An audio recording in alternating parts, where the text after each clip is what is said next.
During the 1930s and 40s, peat was the only fuel used by the outlying farms.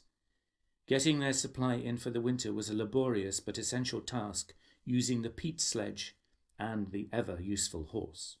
Well, going back to the talking about the horse which we had, one of the jobs which Beauty did was to pull the peat sledge, which was used for going up to the top of the hill at the back of the house, which was pretty steep really, but we had to go right up onto the top of that hill to get to the peaty area to dig the peats with the big, heavy triangular spade.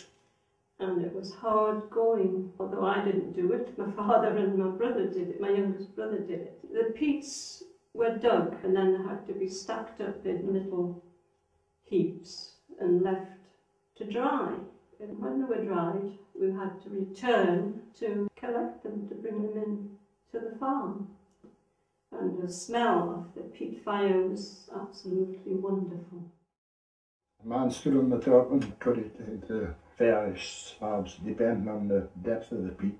And there was a man stood in the bottom and he threw it out on the side, and there was somebody out there, took it away and laid it all neatly, you know, not covering one another, but you didn't waste any space, because you had to go the more space you wasted, the further you had to run back and forward. So once it was laid spread out like that, it was left, depending on the weather, when it was sort of stiff enough to not double up, it was footed, which was left the right hand and the wet side out to the weather, and the top one was laid on the other way, wet side out. Then you went back again, prickling, which was making it into hay coils. So when the peat was ready, dry enough to cart home, there was 2 horses and carts, a man with each one, and the man left at home. So he carted the peat home.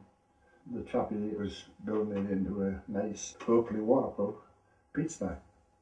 Well, the nearest neighbours were Nancy and Willie. The events that happened, one that was held in the summer was the peat digging up on the top of the Colburn Hill.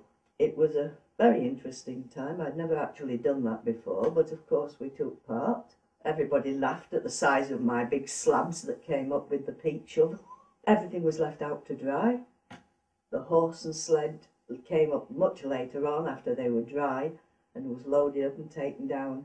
There's a lovely smell from peat burning as well.